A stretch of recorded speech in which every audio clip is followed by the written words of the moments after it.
All right, now for self-actualization. Abraham Maslow in 1948, I want to say, I might be wrong,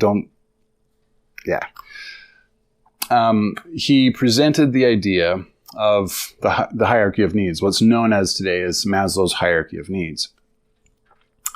Now, self-actualization and Maslow's hierarchy of needs are the keystones, really, to STEM theory. And I'll explain this in a second.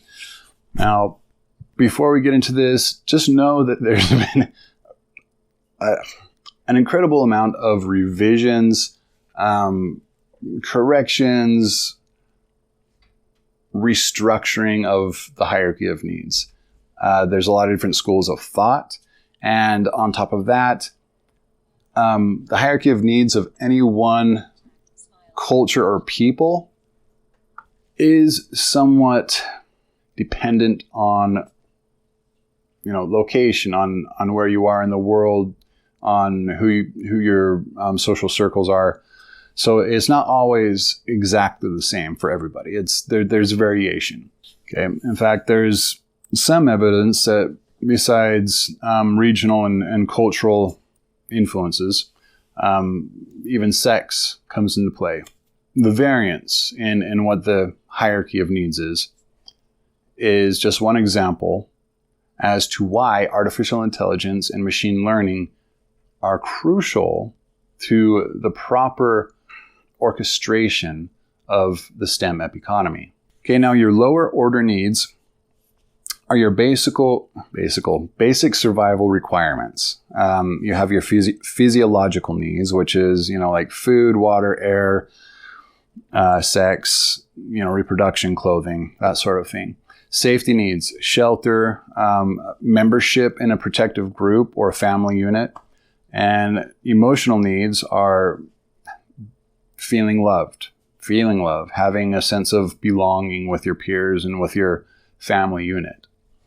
Higher order needs goes into self-esteem and self-actualization. Self-esteem, having a feeling of independence, having had achievements, having skills that give yourself a feeling of worth.